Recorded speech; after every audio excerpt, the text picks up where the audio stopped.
Very good afternoon. I'm presenting a PPT.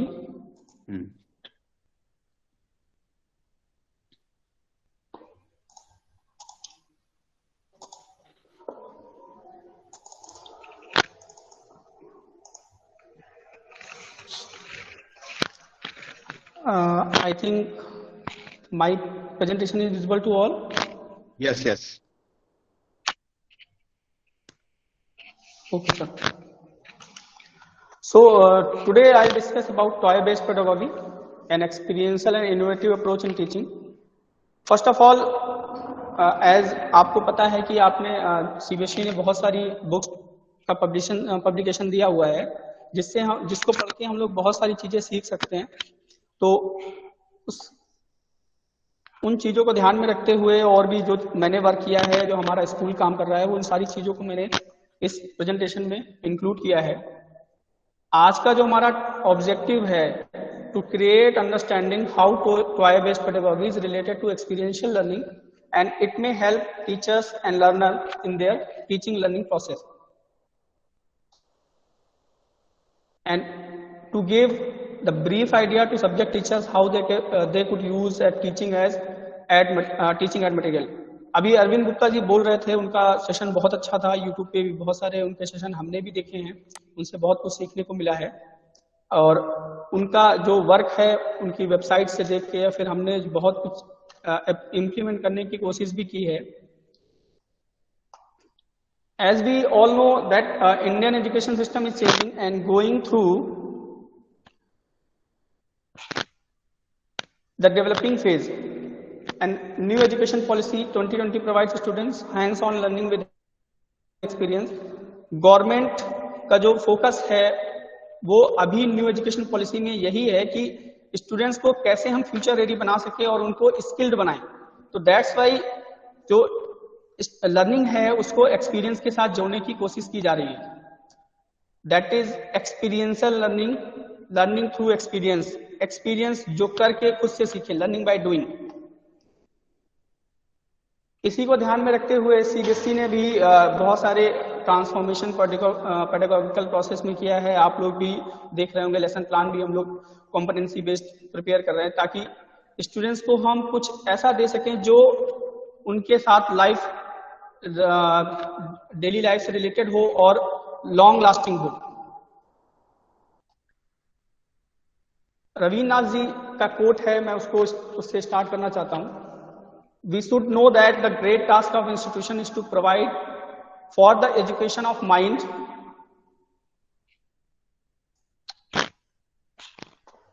for the education of mind and all the senses through various activities. Education देना सिर्फ bookish knowledge नहीं है कि हम students को बहुत सारा नॉलेज प्रोवाइड करा देते हैं और वो केवल उन फैक्ट्स को दिमाग में रखते हैं और उनका एप्लीकेशन नहीं कर पाते। इसलिए हमारी जो एज अ टीचर या इंस्टीट्यूट, स्कूल्स की ये बहुत बड़ी रिस्पॉन्सिबिलिटी हो जाती है कि हम स्टूडेंट्स को ऐसी चीजें प्रोवाइड कराएं,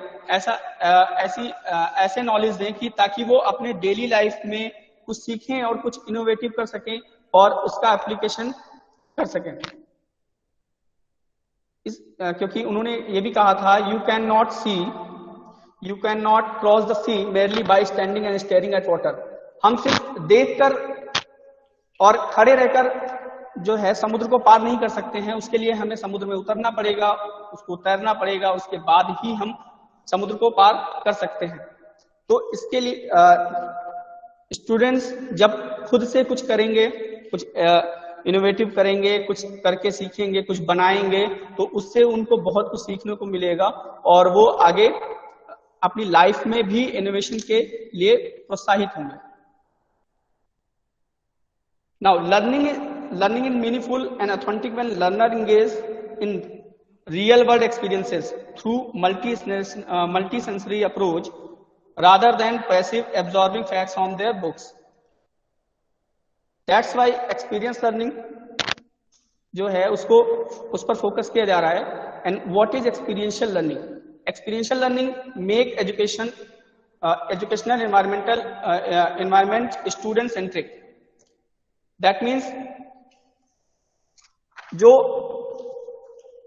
लर्निंग प्रोसेस है उसमें स्टूडेंट्स को ध्यान में रख के हमें अपनी जो पेडागॉजी है, अपने जो प्लान्स हैं उनको बनाना पड़ेगा, ताकि स्टूडेंट्स को हम ध्यान, वो कैसे किस चीज को एब्जॉर्व कर सकते हैं, कौन सा बच्चा किस फील्ड में अच्छा कर सकता है, हमको उसको ध्यान में रखते हुए ही बच्चों के साथ चीजों को डिस्कस करना है, ताकि let students control their learning, so that students can control their learning, they can learn a lot from their activities. Also, the experiential learning will enable students to think critically, evaluate, make decisions, and construct knowledge. That will involve students in creating something new. Experiential learning that also develop skills in students like cooperation, collaboration, and independence. Experiential learning क्या नहीं है?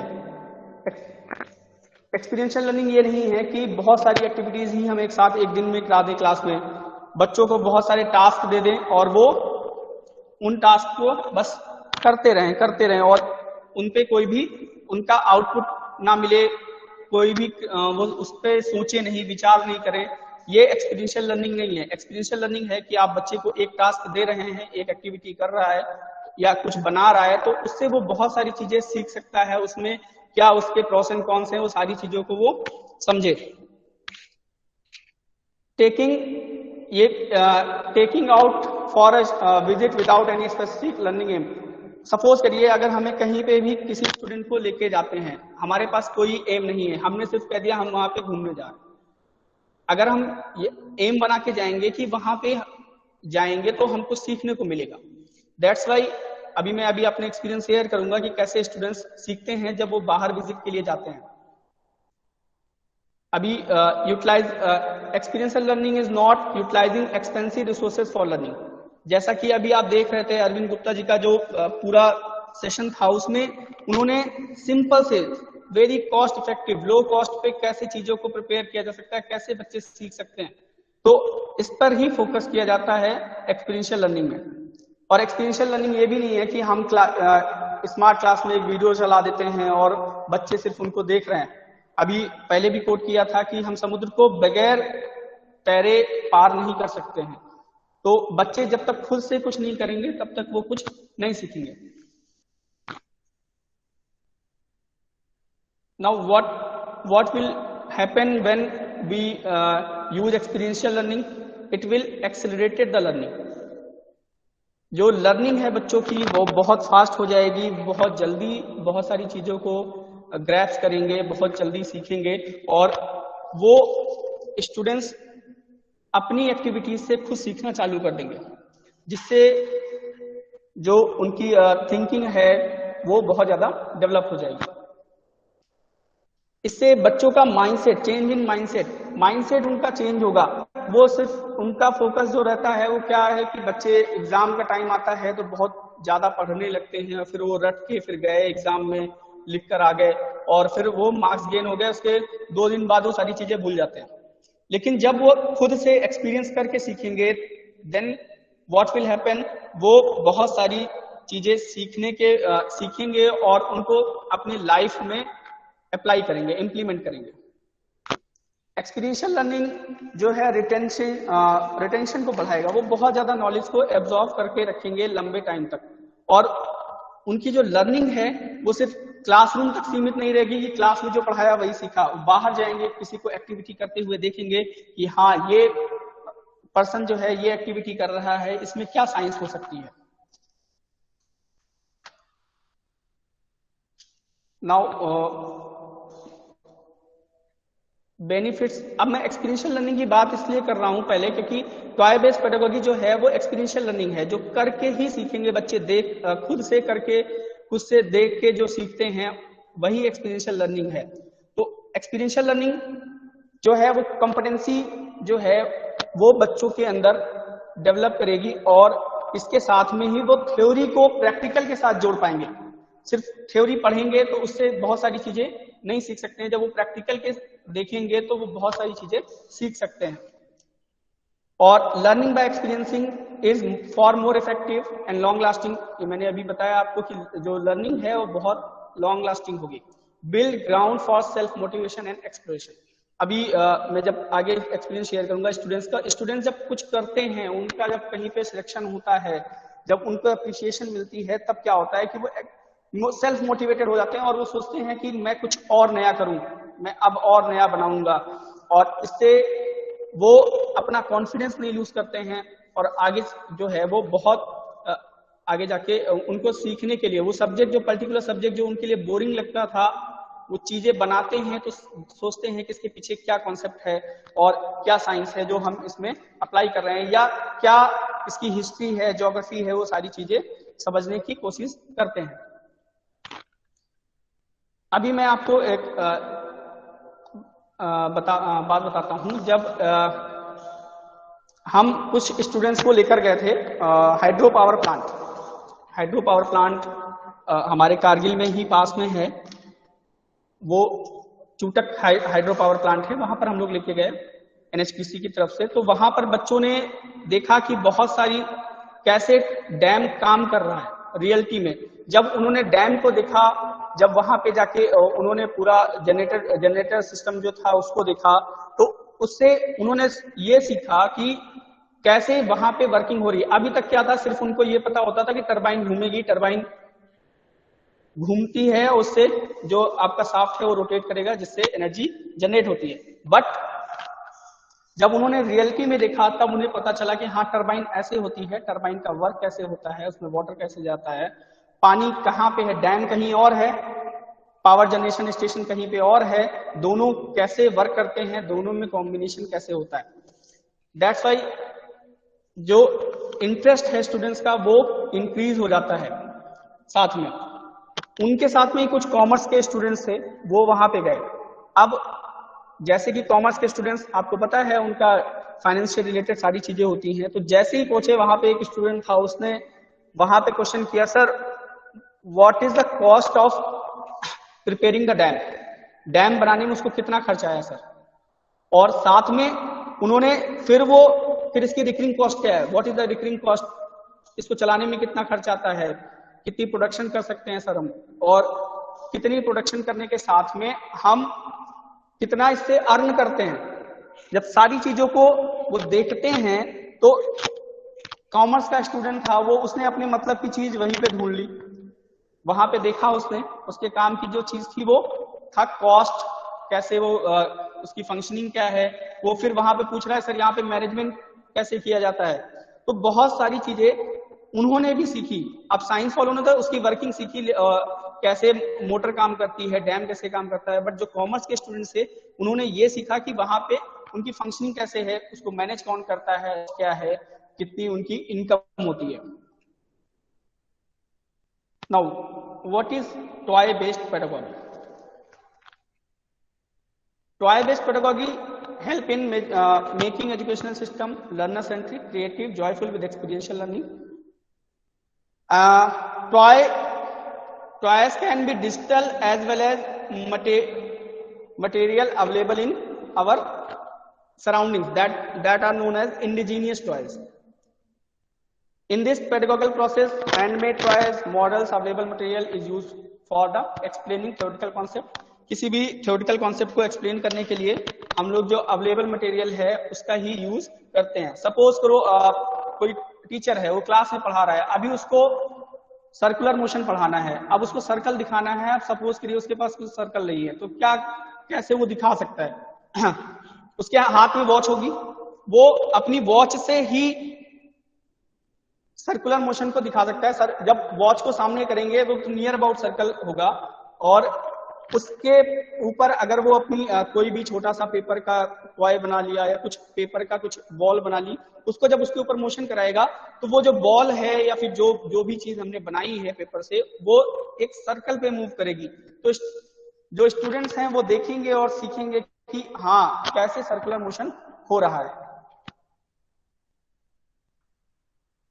इसके लिए students, teacher या दोनों मिलके हम बच्चों को मोटिवेट कर सकते हैं, और वो उसको देखकर या फिर खुद से ही बच्चे बहुत सारी बच्चों के पास जो है वो बहुत ज्यादा कॉन्सेप्ट होते हैं और वो लोग नए नए इनोवेशन कर सकते हैं, बट अगर हम उनको टाइम दें तब, क्योंकि आज हमारा समय क्या है, अभी प्री बोर्ड आ रहे हैं, प्री फर्स्ट टर्म है, सेकंड टर्म है, ये एग्जाम है, वो एग्जाम है, तो बच्चे क्या है उस समय जब उनको टाइम नहीं मिलेगा तो वो तो नंबर के लिए फोकस करेंगे, क्योंकि आजकल जो पेरेंट्स हैं या टीचर्स हैं, यहाँ तक कि हमारी ऑर्गेनाइजेशन हो, सब जो है वो नंबर पे फोकस करते हैं। तो जब नंबर पे फोकस करेंगे तो हमारे बस दिमाग में वही रहेगा कि हाँ नंबर चाहिए, नंबर चाहिए। अगर हम कुछ सीखने पे फोकस करेंगे तो टाइम भी देंगे, बच्चे को भी टाइम देंगे, हम खुद अपना टाइम वहां पे इन्वॉल्व करेंगे बच्चे को सिखाने में कैसे कोई चीज रियल में होती है।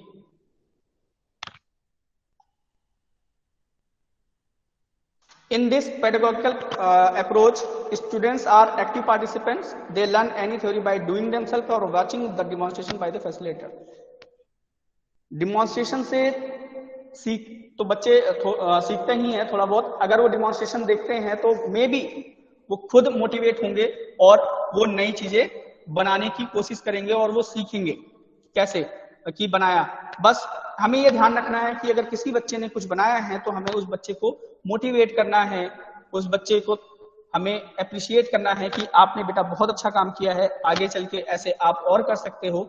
दैट्स वाई ताकि वो स्टूडेंट जो है वो आगे नई नई चीजें बनाए। इंटरनेट, सोशल मीडिया पे बहुत सारी एक्टिविटीज हम देखते हैं, हमारे व्हाट्सएप पे बहुत सारी चीजें आ जाती हैं, but we all watch only for the entertainment. But अगर हम स्टूडेंट्स को बोलें कि आप सोशल मीडिया पे देखते हो या व्हाट्सएप पे आपके आता है, वो आप देखो, सोशल मीडिया का यूज करो, उससे सीखो और सीखने के बाद आप उसको बनाओ, ट्राई करो, ठीक है। ट्राई करेंगे, हो सकता है फर्स्ट टाइम में ना बने, but he will be able to make the object और थिंग वन डे, और जो उससे लर्निंग होगी वो उनके लिए लॉन्ग लास्टिंग होगी। मैंने एक सोशल मीडिया पे मैंने भी देखा था, जिसका यूज मैं बाद में करने लगा अपनी टीचिंग। सोशल मीडिया पे एक बिस्किट जो हमारे नवोदय में 11 बजे रिफ्रेशमेंट में दिया जाता है, या जो भी हमारा टी ब्रेक है उसमें रिफ्रेशमेंट में दिया जाता है। अब एक बिस्किट जो है वो बहुत सारी चीजें सिखा सकता है। एक बिस्किट से ही हम लोग सर्कल, मैथ्स के टीचर सर्कल पढ़ा सकते हैं, इसमें आर्क बता सकते हैं, डायमीटर बता सकते हैं, बहुत सारी चीजें एक बिस्किट से ही बता सकते हैं। बहुत कहीं से दूसरी चीज लाने की जरूरत नहीं है, फिर वो बच्चा खा भी सकता है उसके बाद में। बिस्किट से साइंस के टीचर सर्कुलर मोशन है वो बता सकते हैं, रोटेशनल बता सकते हैं। बिस्किट से ही मैथ के टीचर भी बता सकते हैं कैसे स्फेयर फॉर्म होता है, कैसे हम उसको रिवॉल्व करेंगे तो उसका वो स्फेयर के फॉर्म में कन्वर्ट हो जाएगा। ज्योग्राफी के टीचर बिस्किट का यूज करके देख सकते हैं कि नॉर्थ पोल साउथ पोल को बता सकते हैं, उसमें आर्कटिक सर्कल क्या है, ट्रॉपिक ऑफ कैंसर क्या है, इक्वेटर कहाँ होती है, ट्रॉपिक ऑफ कैप्रिकॉर्न, अंटार्कटिकल सर्कल का, वो सारी चीजें एक ही चीज में, एक ही फिगर में वो दिखा सकते हैं। और बच्चे जो हैं वो कभी नहीं भूलेंगे कि हाँ ऊपर कौन सा है, नीचे कौन सा है, नॉर्थ पोल कहाँ पे है, साउथ पोल कहाँ पे है, कभी उनके दिमाग से वो चीज नहीं जाएगी।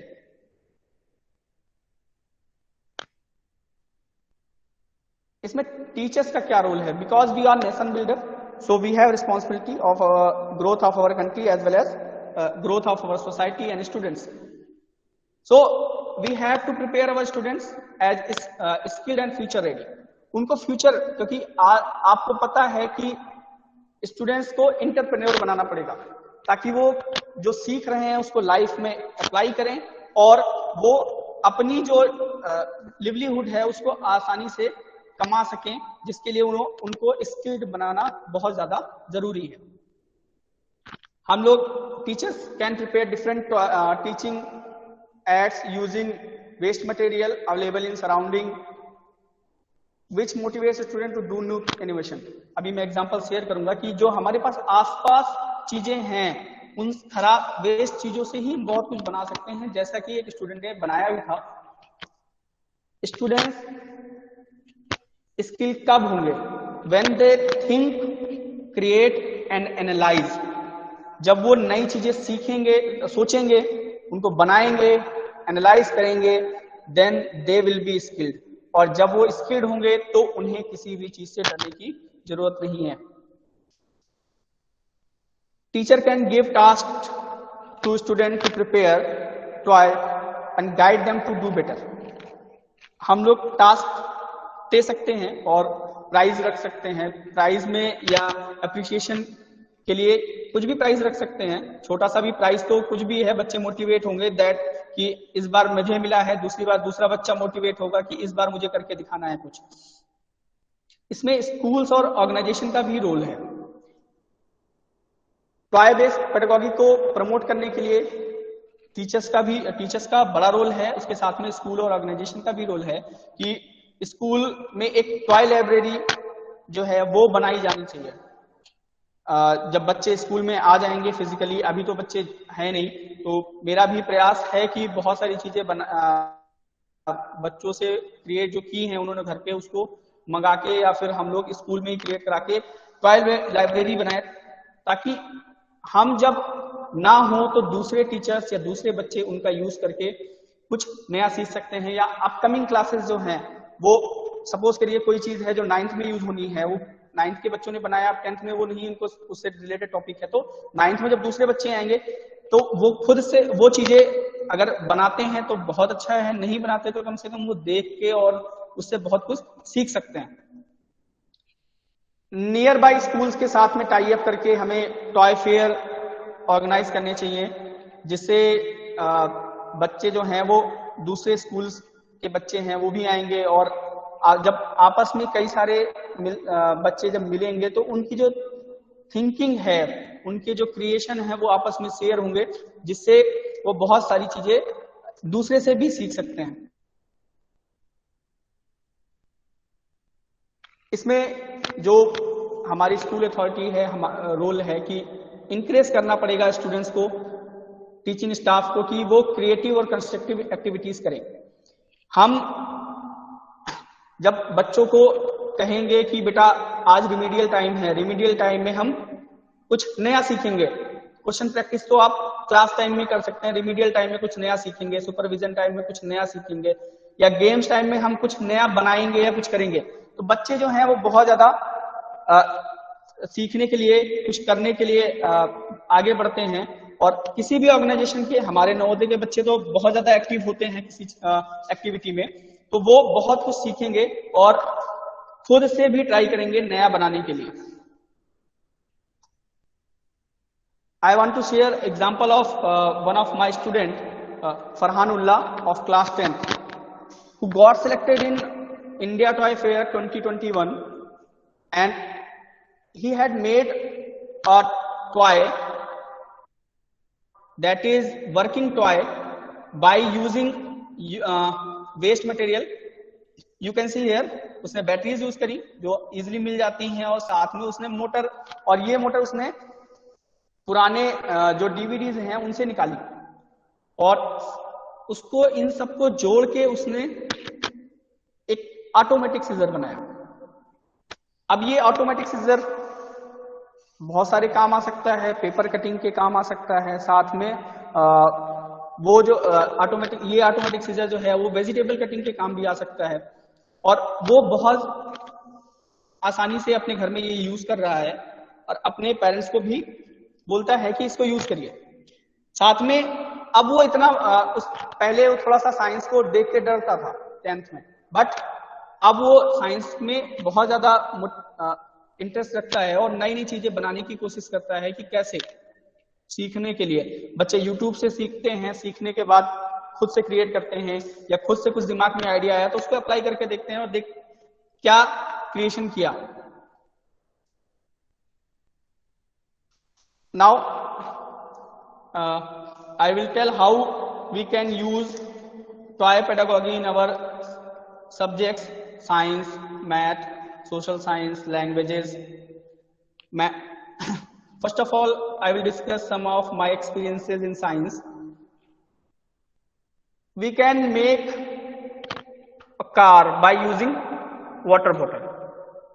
बॉटल का यूज करके हम इससे कार बना सकते हैं, और इस कार का यूज जो है हम बहुत सारी चीजों को, अब इसको अगर हम सपोज करिए पॉइंट्स बना दिए हमने।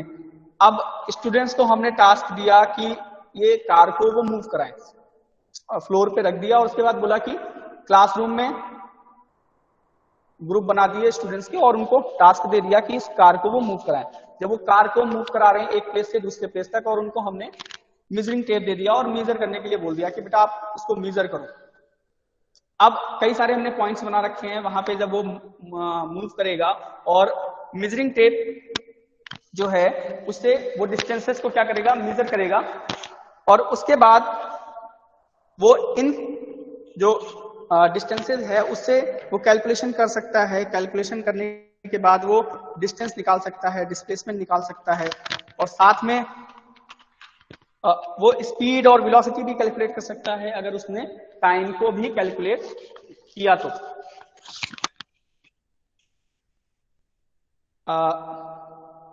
I want to show by using a pen.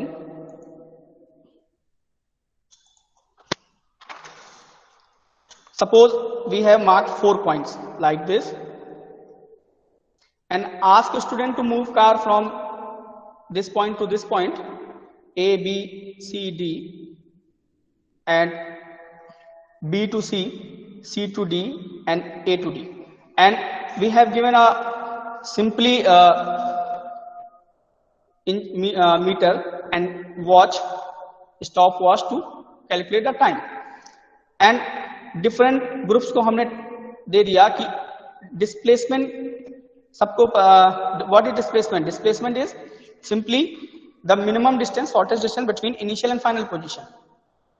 अब we have to calculate displacement for A to C. तो हम क्या कर सकते हैं, students will measure the distance from A to C, perpendicular distance A to C, and it will tell what will be the displacement of the particle and what this car, and this will, if one student measure the time and suppose displacement is 10 meter and time is 10 seconds, then he can easily calculate what is velocity, that is 1 meter per second.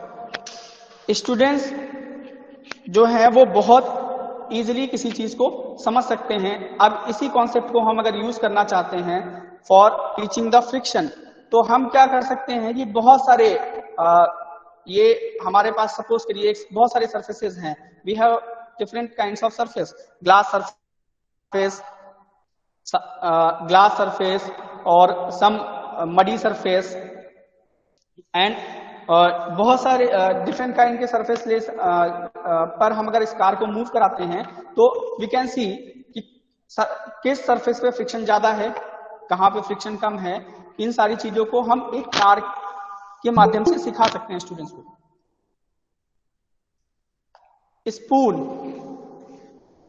Spoon हमारे सबके पास available है। ऐसी बहुत सारी चीजें हैं जो हमारे आसपास ही अवेलेबल हैं, उनसे ही बहुत सारी चीजें सिखा सकते हैं। As we know that spoon have two faces, concave and convex. Concave and convex, तो स्टूडेंट्स को हम सीधे स्पून से ही दिखा सकते हैं कि कैसे कॉनकेव सरफेस होता है, कॉन्वेक्स सरफेस होता है। मिरर की भी जरूरत नहीं है हमें, वो फील करके देख सकते हैं कि कॉनकेव सरफेस कौन सा है, कॉन्वेक्स सरफेस कौन सा है। और इसमें जो हमारे दिमाग में डर होता है कि अगर ग्लास ब्रेक हो गया तो हमारे स्टॉक में कब हो जाएगा, वो सारी टेंशन भी नहीं है हमें कि ब्रेक भी हो गया, इसमें क्या ब्रेक, इसमें कुछ भी ब्रेक होने वाला नहीं है एज सच। तो स्टूडेंट्स जो है खुद से फील कर सकते हैं कि कॉनकेव सरफेस कौन सा है, कॉन्वेक्स सरफेस कौन सा है, और इजीली उस कॉन्सेप्ट को दिमाग में रख सकते हैं। ऐसे ही बैलून की एक सिंपल सी बोट, न्यूटन थर्ड लॉ को एक्सप्लेन करने के लिए। न्यूटन थर्ड लॉ को तो सिंपली अगर इस बैलून को भी हम ओपन करके ऐसे ही एयर में छोड़ देते हैं तो ये बैलून किसी भी डायरेक्शन में मोशन करने लगता है। क्यों करता है? क्योंकि हम दिखा सकते हैं डेमोन्स्ट्रेशन से कि एयर इधर निकल रही है, उसके साथ में ये जो है इसका थ्रस्ट पीछे की ओर लग रहा है और ये जो है वो मोशन कर रहा है। सेम इसी को अगर हम बोट में कन्वर्ट कर देते हैं तो बोट में कन्वर्ट करने के लिए सिर्फ एक जो मिठाई का बॉक्स है या कोई भी बॉक्स है उसके ऊपर हमने एक स्ट्रिप लगाई और उसके ऊपर साथ में बैलून लगा के और हमने उसको टाई कर दिया, बांध दिया, और उसके साथ में फिर ये पीछे जो स्ट्रॉ है उसमें हमने फूंक मार के इसको फुला दिया और उसके बाद इसको हमने पानी में रख दिया। जब पानी में रखेंगे तो एयर यहाँ से जब बाहर निकलेगी तो साथ में ये आगे की तरफ इसमें फोर्स लगेगा, थ्रस्ट लगेगा, जिससे ये आगे की तरफ मूव करेगा। We also can use clay or wires to show the bonds between different elements in compound. Available materials जो हैं उनसे हम मिक्सर और कंपाउंड का भी डिफरेंस बता सकते हैं। बहुत सारे जो अवेलेबल दाल हैं, चीनी है, मिक्स कर दिया तो वो हम बता सकते हैं कि मिक्सर कौन सा है और कंपाउंड कौन सा है। स्टूडेंट्स इजीली डिफरेंस करना सीख सकते हैं कि कैसे दो डिफरेंट मटेरियल्स में जो डिफरेंट मटेरियल है उनमें कैसे डिफरेंस किया जा सकता है। ये देखिए, ये हमारे स्कूल के कुछ बच्चे हैं जो क्लास 10 के बच्चे हैं जो स्ट्रक्चर ऑफ एटम बना रहे हैं। स्ट्रक्चर ऑफ एटम देख सकते हैं, वो बनाने के लिए उन्होंने वायर्स का यूज किया है। सिंपली वायर जो हमारे लैब्स में अवेलेबल होते हैं, हम उस वायर को और ये जो बॉल्स हैं, कलरफुल बॉल्स हैं, इनका यूज करके बनाया। और ये बच्चे नए स्ट्रक्चर्स बनाने में अब इनको इतना, जब एक दो बार चीजें बनाते हैं तो इनको इतना इंटरेस्ट आ रहा है। अभी तक तो फिजिकली बच्चे मिले नहीं हैं, लेकिन अभी जो रिसेंटली आए थे उन्होंने कुछ ऐसी डिजाइन बनाई। और ये जो बच्चे हैं अब नई नई चीजें बनाने के लिए खुद से सोच कर आते हैं, सर हमें ये बनाना है। तो ये बच्चे अब जो आगे चल के बहुत ज्यादा नया क्रिएशन करेंगे और खुद से बहुत सारी चीजें सीख रहे हैं। किसी बच्चे ने ये बनाया, एक 2D डायग्राम बनाया स्ट्रक्चर एटम का। देख सकते हैं उसने कितने अच्छे तरीके से इलेक्ट्रॉन्स को किस सेल में कहाँ होंगे, पी सेल में कितने होंगे, एस सब सेल में कितने होंगे, वो सारी चीजें उन्होंने दिखाई है बॉटल्स का यूज करके। बॉटल आप देख सकते हैं, बॉटल और सिंपली जो बैलून्स हैं उनका यूज करके स्टूडेंट ने एक रेस्पिरेटरी सिस्टम बनाया है। आप देख सकते हैं रेस्पिरेटरी सिस्टम बॉटल्स का यूज करके बनाया है। बॉटल यूज करके मैं आपको इसका वीडियो शेयर करता हूं, बच्चे ने शेयर किया था।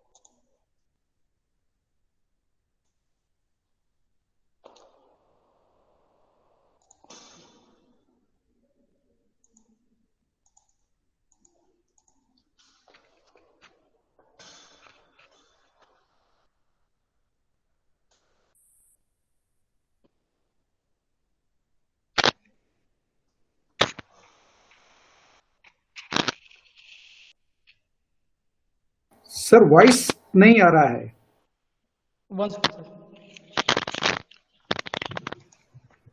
सर आवाज sound is not clear sir, voice नहीं आ रहा है।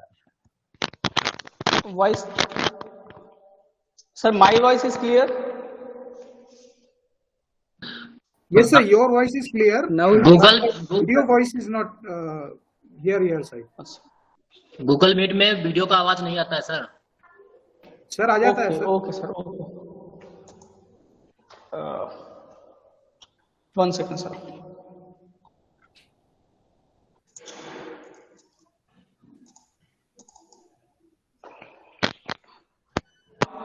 Audible?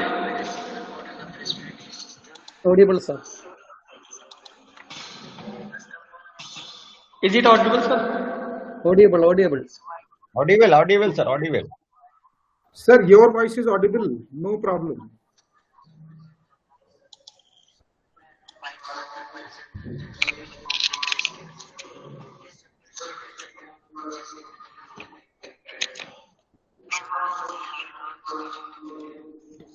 Sir, please share your screen. Okay, 1 second sir. Sir, when you share your screen, you off your mic. Okay sir.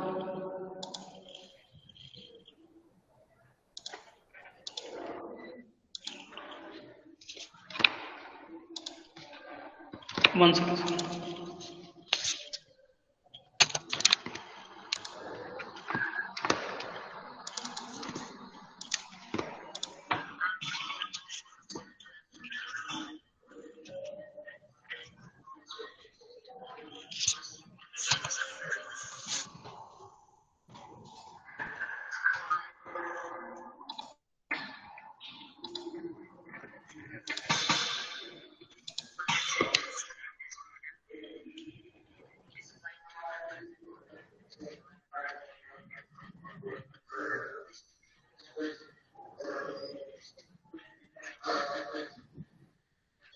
Sir आप बोल लीजिए जो बच्चा बोल रहा है.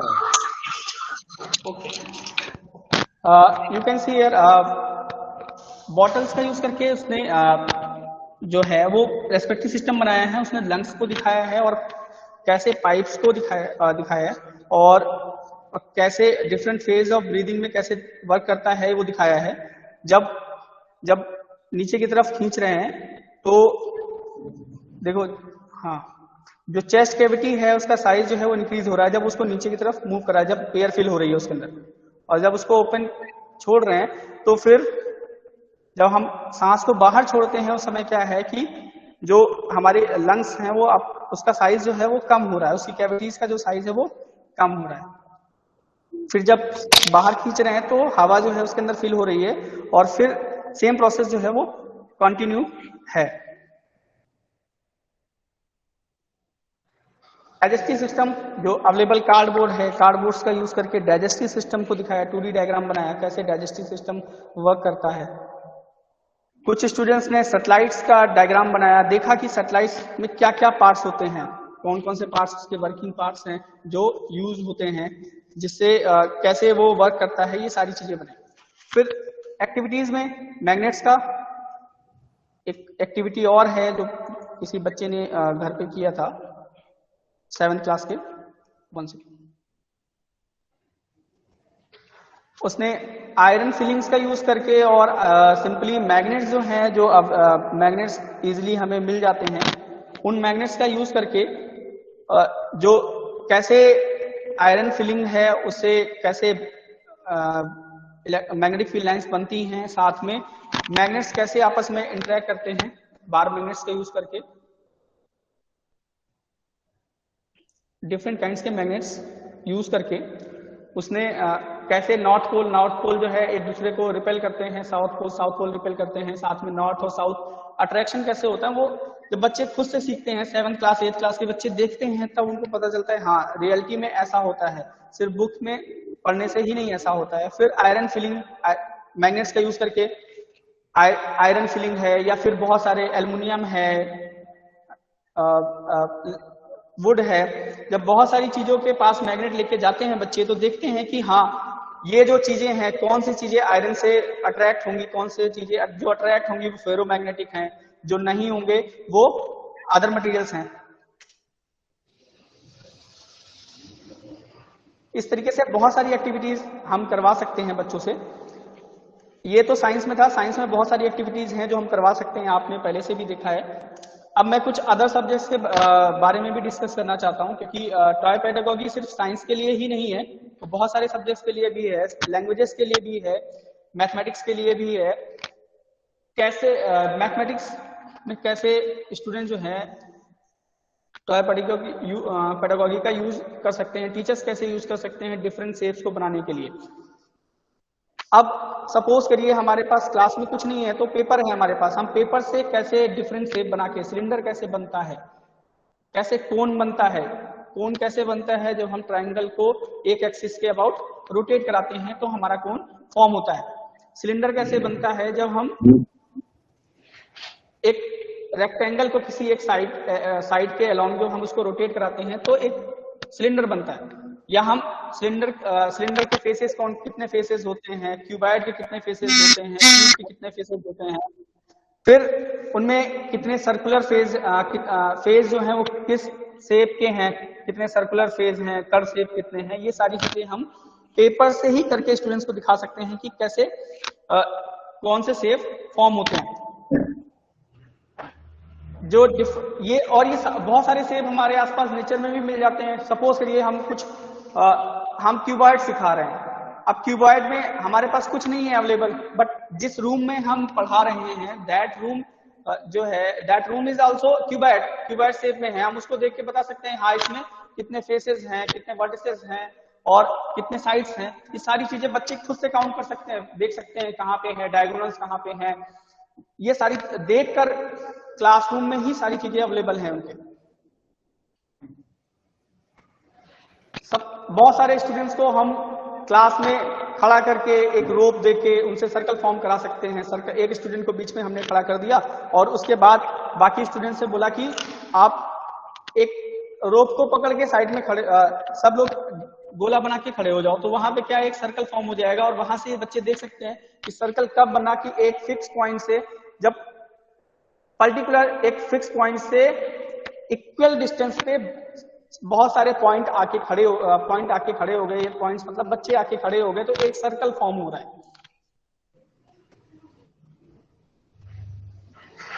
एडिंग और सब्ट्रैक्टिंग के लिए कुछ नहीं है, बिस्किट है, क्लास में पेन्स हैं, बहुत सारे मटेरियल जो है हम उनका यूज करके बच्चों के पास पेंसिल्स होती हैं, रबर होती हैं, उन सारी चीजों को उनको दे के बच्चों से काउंटिंग छोटे बच्चों को काउंटिंग सिखा सकते हैं हम, कैसे वो काउंटिंग कर सकते हैं, मल्टीप्लिकेशन में कैसे यूज हो सकते हैं। फिर इसके बाद जो हमारे पास अवेलेबल मटेरियल है, मार्कर का आप सपोज करिए हम पेपर नहीं यूज करना चाहते हैं, पेपर से नहीं कर सकते, मार्कर है, चौक है, वो सिलिंड्रिकल शेप में है। बच्चे देख सकते हैं कि हाँ वो कैसे जो सिलेंडर है वो कैसा होता है, उसमें कितने सर्कुलर पॉइंट होते हैं, कितने कर्व शेप होते हैं। कर्व को देख के हम ये बता सकते हैं कि इस स्पेक्ट्रम का वॉल्यूम कैसे निकाल सकते हैं। अगर सिलिंड्रिकल है, कोई ग्लास है सिलिंड्रिकल, तो हम उसका वॉल्यूम कैसे कैलकुलेट कर सकते हैं। सिंपली हमको डायमीटर मेजर करना है, डायमीटर मेजर करने के बाद उसकी लेंथ मेजर करनी है और फॉर्मूले में रख के हम इसका वॉल्यूम कैलकुलेट कर सकते हैं। सोशल साइंस में भी हम लोग टाइप पेडागोजी का यूज कर सकते हैं। सोशल साइंस के लिए में कैसे यूज कर सकते हैं, बहुत सारी चीजें हैं। सपोज हमें सॉइल इरोजन दिखाना है या हमें सोलर सिस्टम दिखाना है, तो सोलर सिस्टम दिखाने के लिए हमारे पास डिफरेंट कलर की बॉल है, या बॉल नहीं है तो हम लोग जो वेस्ट पेपर है, बच्चे क्या करते हैं कभी कभी पेपर जो है वो फाड़ के फेंक देते हैं, क्लासरूम में बहुत सारे पेपर पड़े रहते हैं। तो क्या करना है कि उन पेपर्स को लेना है, उनसे बॉल बनानी है, और बॉल बनाने के बाद हम सिंपली कोई वायर ले सकते हैं, वायर से हम एक बॉल को कलर करके येलो कलर में कलर करके सन हो गया, फिर डिफरेंट कलर्स में बना के उनको एक डिस्टेंस पे फिक्स कर सकते हैं, जो उनकी पर्टिकुलर सीक्वेंस में, जैसा सीक्वेंस सबसे पास में कौन सा प्लेनेट है, तो इसके बाद सबसे लास्ट में कौन सा प्लेनेट है। इससे बच्चे जब देखेंगे कि हाँ ये कलर का प्लेनेट जो है ये इसके पास में है, तो उनको एग्जैक्टली ये चीजें हमेशा याद में रहेंगी कि कौन सा प्लेनेट अर्थ के सबसे पास में होता है, कौन सा प्लेनेट अर्थ के सबसे बगल में दूर होता है, और फिर कौन सा प्लेनेट किस प्लेनेट के पास में है। ये सारी चीजें वो खुद से करके सीख सकते हैं, और बहुत सारी चीजें बाहर से लाने की जरूरत नहीं। जैसा मैंने बताया कि जो वेस्ट पेपर जिसको हम लोग डस्टबिन में फेंकते हैं, वो डस्टबिन वाले पेपर का ही यूज कर सकते हैं। डैम, वाटर बॉटल्स का या फिर कार्डबोर्ड का यूज करके हम डैम बना सकते हैं, और वो डैम हम दिखा सकते हैं कि कैसे पानी पीछे से आता है, और कैप की हेल्प से हम उसको स्टॉप कर सकते हैं, वाटर को स्टॉप कर सकते हैं। और वो फिर उसके बाद जब हमें पानी खोलना हुआ तो हम उसको स्लाइडिंग बना सकते हैं, डोर की, कैसे डोर ओपन होता है, पानी जो है वो नीचे से निकल के जाता है। और बच्चे खुद से करेंगे स्टोर कैसे होता है वाटर, पीछे जो आपका लेक है उसमें कैसे वाटर स्टोर होता है, फिर उसके साथ में कैसे लेक से डैम में पानी छोड़ा जाता है, ये सारी चीजें वो खुद से करके देख सकते हैं। सॉइल इरोजन, वेस्ट मटेरियल का यूज करके हम लोग दिखा सकते हैं। ये कुछ हमारे स्टूडेंट्स का एग्जांपल है, उसने क्रिएटिविटी आप देख सकते हैं बच्चे की। उसने सॉइल इरोजन के लिए 2 अलग अलग प्लेस बनाए। एक ऐसी जगह बनाई जहां पे बिल्कुल ग्रीनरी नहीं है, और दूसरी जगह पे एक बिल्कुल आप देख सकते हो कि वहां पे बहुत सारे पेड़ लगे हुए हैं और उसने फूल वगैरह कुछ ग्रीन लीव्स वगैरह डाल दी है। अब जब स्टूडेंट्स खुद पानी डाल रहे हैं और उसने इस तरीके से शो करने की कोशिश करी है कि जहां पे ग्रीनरी है, जहां पे पेड़ है, उसमें वहां पर पानी जो है वो मिट्टी जो है वो पानी को रोक लेती है और वो मिट्टी भी नहीं बहती है और वहां पे जो पानी है वो रुका रहता है। लेकिन जब ग्रीनरी नहीं है वहां पे पानी जो है वो मिट्टी को बहा कर ले जाती है और वहां पे सॉइल इरोजन होता है। एक और ऐसे ही किसी और बच्चे ने बनाया, उसने कुछ और तरीके से बनाया। कॉन्सेप्ट दोनों का नियर अबाउट सेम था, बट बनाने की कोशिश जो करी है वो डिफरेंट तरीके से की है। आप देख सकते हो कि जब अलग अलग, क्योंकि सबका माइंड एक जैसा नहीं होता है, हमारे हाथ की पांचों उंगलियां भी एक जैसी नहीं है, तो जब अलग अलग बच्चे बनाएंगे तो कुछ नई नई चीजें हमारे सामने निकल कर आती हैं। कुछ और एग्जांपल्स हैं।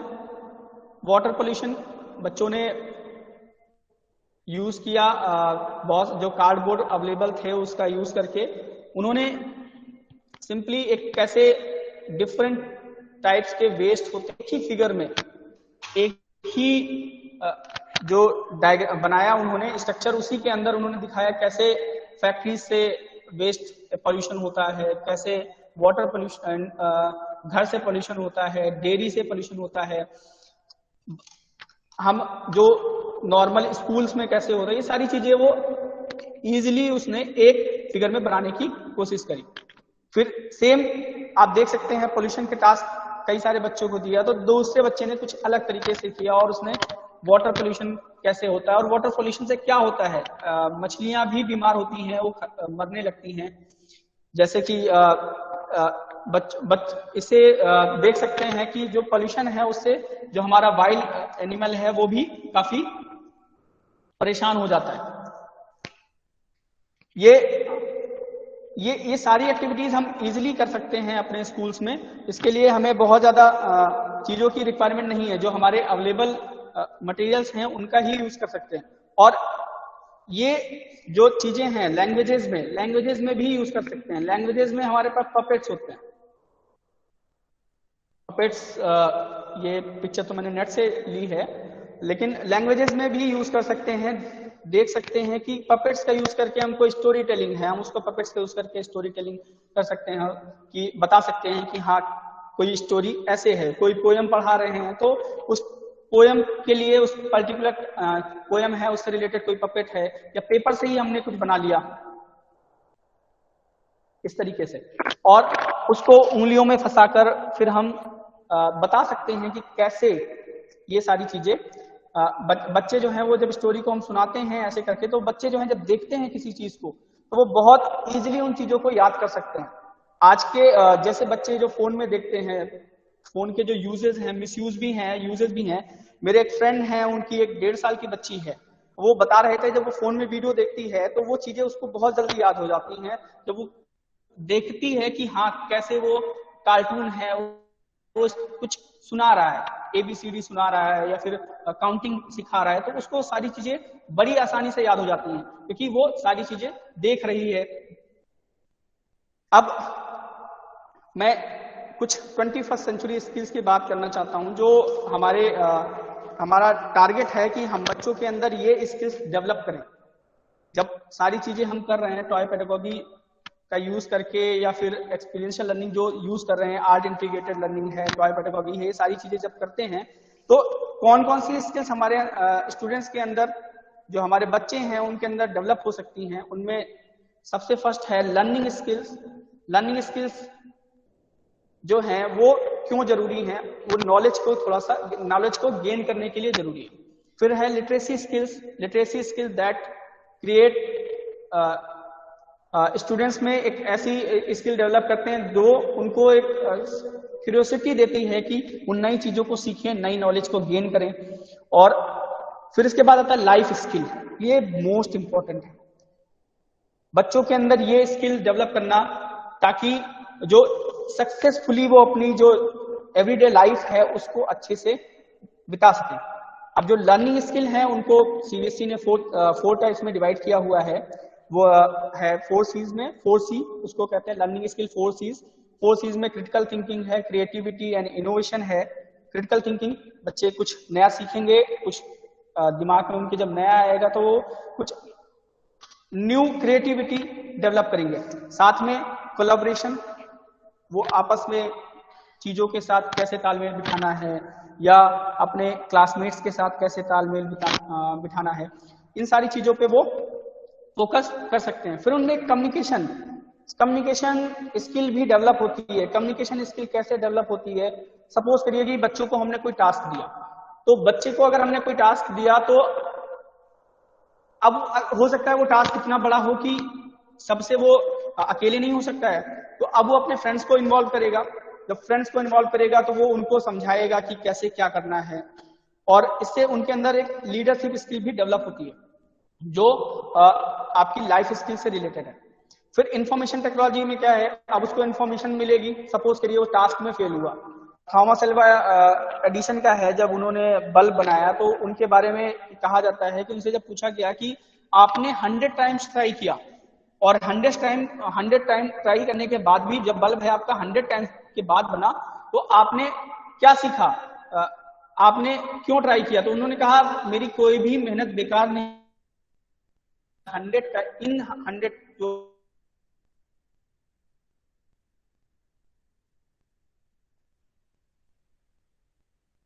by using these 100 ways we cannot make a bulb। तो उन 100 जो तरीके हैं उनसे भी कुछ ना कुछ सीखने को हमें मिलेगा। फिर लिटरेसी स्किल्स में बहुत 3 स्किल्स हैं, IMT के नाम से उसको याद करने के लिए IMT, जिसमें इंफॉर्मेशन लिटरेसी है, मीडिया लिटरेसी है और टेक्नोलॉजी लिटरेसी है। जो बच्चे जो है उनके अंदर इंफॉर्मेशन गेन करने की स्किल आएगी, मीडिया कैसे कम्युनिकेट करना है वो स्किल आएगी, और टेक्नोलॉजी स्किल, वो टेक्नोलॉजी का कैसे इंप्लीमेंट कर सकते हैं इसकी स्किल आएगी। साथ में लास्ट जो लाइफ स्किल है, जो मोस्ट इंपॉर्टेंट है, जो हमें अपने स्टूडेंट्स के अंदर डेवलप करनी है, वो है लाइफ स्किल्स। उसमें फ्लिप्स के नाम से उसको है फ्लेक्सिबिलिटी, F से flexibility, adaptability, leadership and responsibility, initiative and self direction, social and cross cultural interaction.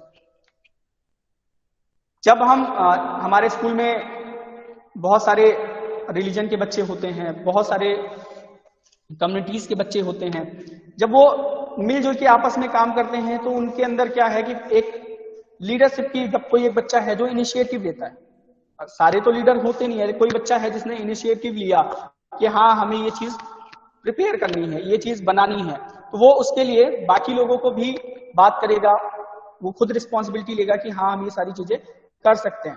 फिर वो खुद से अपनी चीजों को सोचेगा कि हाँ हम इस चीज को कैसे कर सकते हैं। फिर जब डिफरेंट कम्युनिटीज के लोग एक साथ डेवलप होंगे तो एक दूसरे के कल्चर को सीखेंगे, कैसे कपड़े पहनता है, वो कैसे बात करता है, उसकी लैंग्वेज क्या है।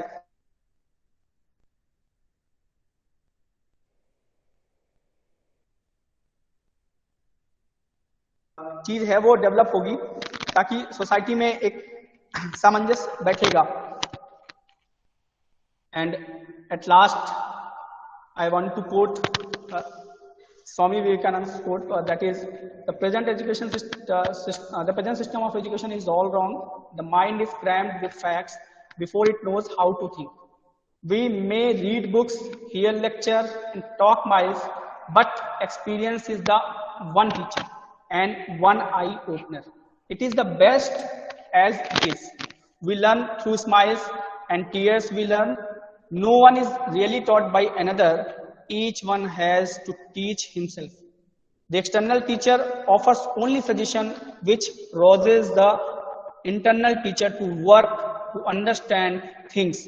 Educate our people so that they may be able to solve their own problem until that is done. All these ideal reform will remain ideas only. Swami Vivekananda ji का जो कॉन्सेप्ट था वो था कि लोग खुद से सीखें, माइंड को सिर्फ फैक्ट्स से भर के, फैक्ट्स से ना भर दिया जाए वो, ताकि वो आगे चीजों को सोचे नहीं। कोई चीज हमें बताई गई, हमारे रिलीजन में बताई गई या हमारे जो बड़े हैं उन्होंने बताया, तो वो चीज क्यों बताई, उसके पीछे का रीजन क्या है। जब हम उसको सोचेंगे उसमें सही गलत क्या है, जब हम उसमें फर्क करना सीखेंगे, तब हम आगे चल के जो सही एजुकेशन है वो हमें मिल सकती है। केवल फैक्ट्स को दिमाग में रखने या हम सिर्फ जो चीजें सुन ली हैं उन्हीं पे फॉलो करते रहेंगे तो नई चीजें कभी डेवलप नहीं होंगी। जो आगे नई चीजें खोजते हैं वो कुछ अलग ही अलग तरीके से एक कोट था कि जो कुछ अलग करते हैं वो कुछ चीजों को कुछ अलग नहीं करते हैं, वो सिर्फ चीजों को अलग तरीके से करते हैं। जब अलग तरीके से कुछ करेंगे, कुछ सीखेंगे, कुछ करेंगे तो हम कुछ नया सीखेंगे। बस आज के मेरे प्रेजेंटेशन में इतना ही है और थैंक यू। एनएलआई उदयपुर।